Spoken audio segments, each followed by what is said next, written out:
Good morning, everyone.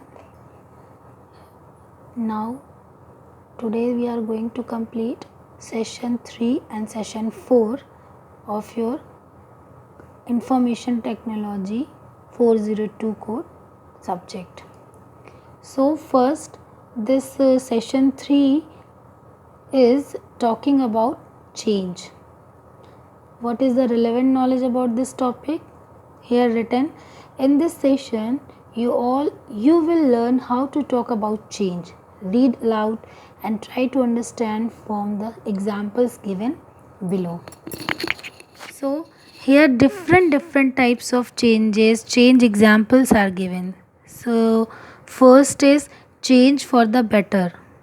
Change for the better means जो change हमारा improvement के लिए किया गया है. To change so as to improve, a change to make our self improve, right. तो इसका एग्जाम्पल है, he does not watch junk movies any more and it is a change for the better. He now enjoys serious cinema. मतलब यहाँ पर क्या हो रहा है, उसने जंक मूवीज़ देखना बंद कर दिया है और अब क्या देख रहा है, सीरियस सिनेमा. ये क्या है, एक अच्छा चेंज है. It is a good change, it is change for the better. इसी तरीके से आपका दूसरा एग्जाम्पल दिया हुआ है, चेंज फॉर द वर्स. मतलब अब एक ऐसा चेंज जिससे क्या होता है, जो बदलाव आएगा वो क्या होगा, वो बुरा होगा. वो बदलाव क्या होगा, अच्छा नहीं होगा. So to change but become worse. इसका एग्जाम्पल क्या दे रखा है, she has started reading novels but it is a change for the worse as she reads them more than her school books. मतलब क्या है, उसने क्या पढ़ना शुरू कर दिया है, नॉवेल्स पढ़ना शुरू कर दिया है. और वो कैसे पढ़ रही है, स्कूल की बुक्स कम कर दिया उसने पढ़ना और ज़्यादा क्या पढ़ रही है, नॉवेल. तो इससे क्या हो रहा है, ये एक अच्छा चेंज नहीं है. इस तरीके से ही आपके यहाँ पर इस बुक में, इस चैप्टर में 3-4 अबाउट 5 और 6 चेंजेस आर गिवन ना. जैसे थर्ड दिया हुआ है, change with the time to respect and adapt to the new developments, for a change as something different, है ना. फॉर अ चेंज मतलब कुछ चेंजेस.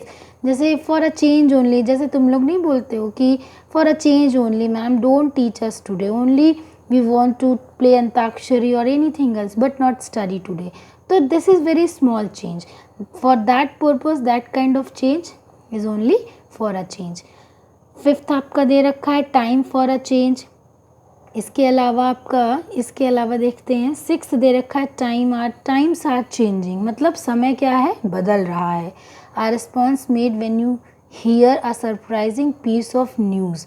क्या हुआ, अब जैसे समय कैसे बदल रहा है, कैसे समझ में आएगा. एक टाई थी जो कितने की मिलती थी, 100 रुपीज़ की मिलती थी, but now it's charge is 500 rupees. This example has given in this line, man, the charge me 500 rupees for this tie. Woman, well, times are changing, tie do not cost 100 rupees anymore. 100 रुपये से ज़्यादा की नहीं होनी चाहिए. सी changes मतलब एक बहुत बड़ा बदलाव, एक नया.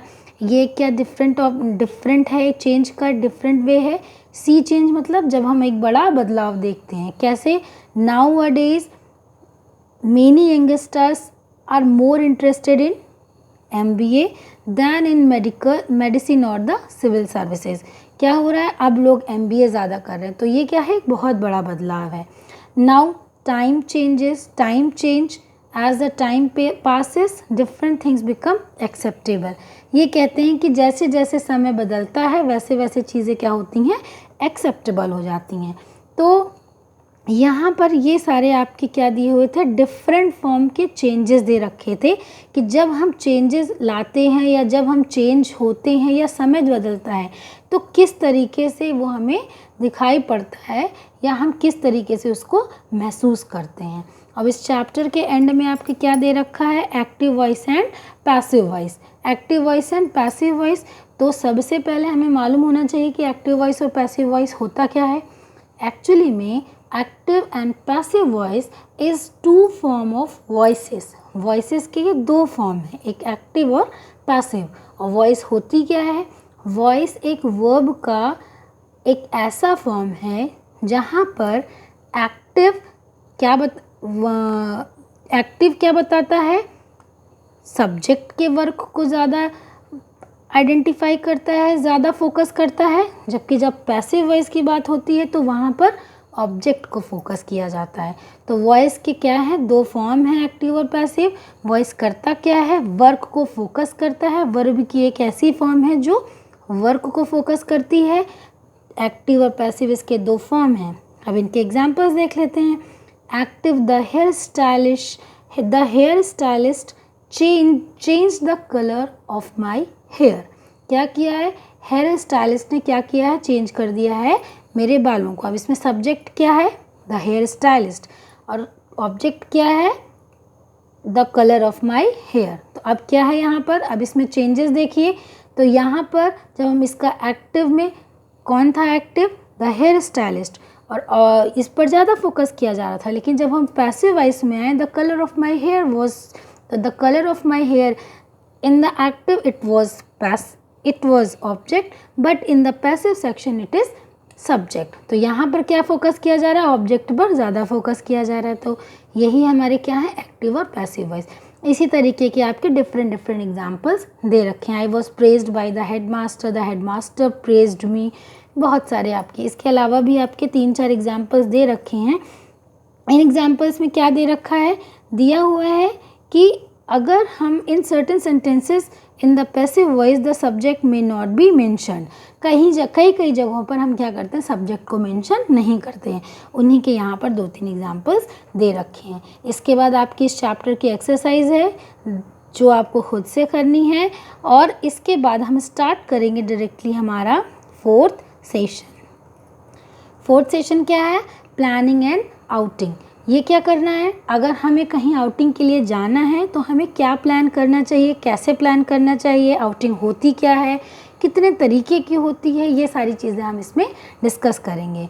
तो रिलेवेंट नॉलेज क्या है? N outing can be going for a picnic, going for a movie, going for the lunch और डिनर, और going out for the shopping. तो आउटिंग हमारी बहुत तरीके की होती है। जैसे अगर हम पिकनिक पे जा रहे हैं, this is also a kind of picnic. We are going for a movie, then it is also a kind of movie, this is also a kind of outing.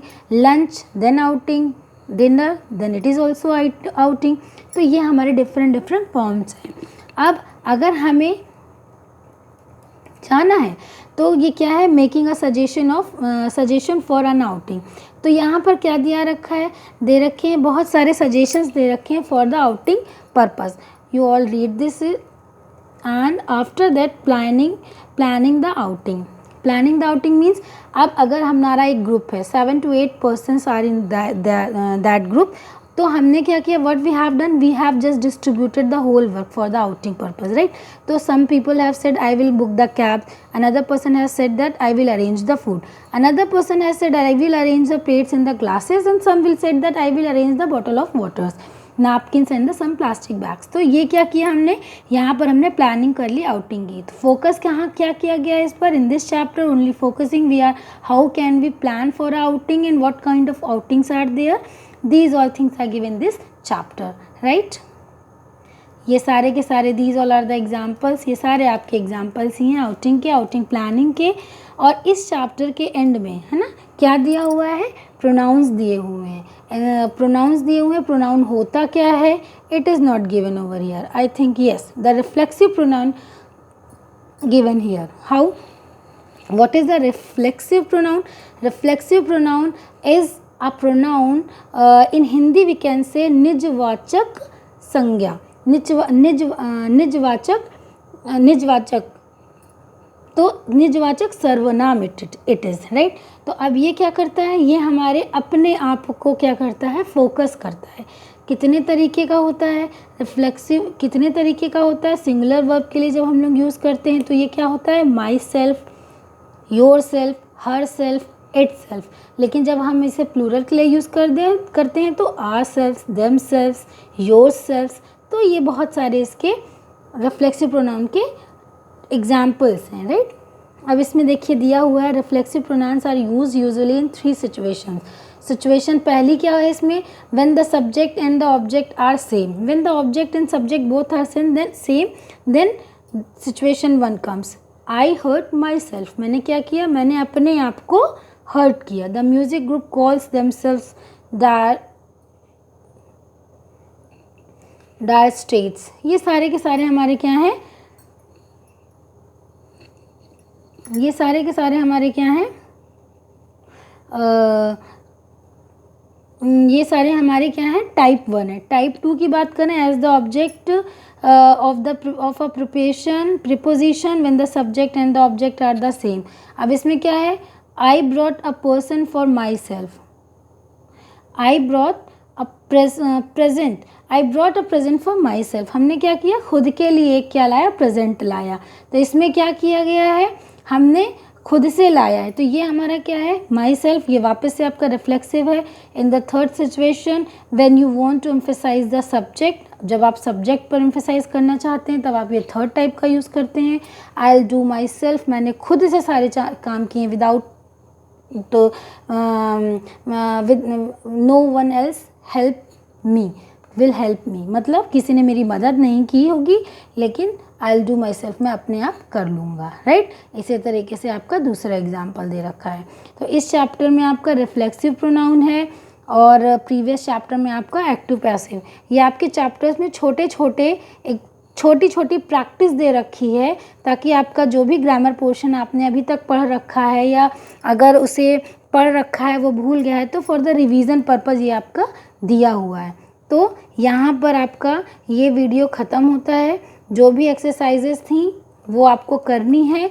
Exercises अगर आपसे नहीं हो रही हैं, कुछ प्रॉब्लम है तो आप कमेंट बॉक्स पे पूछ सकते हैं और आप अपने सर से भी पूछ सकते हैं, ठीक है। इस वीडियो में इतना ही। अगले वीडियो में हम वापस से 5th और 6th सेशन को कंप्लीट करेंगे। Thank you.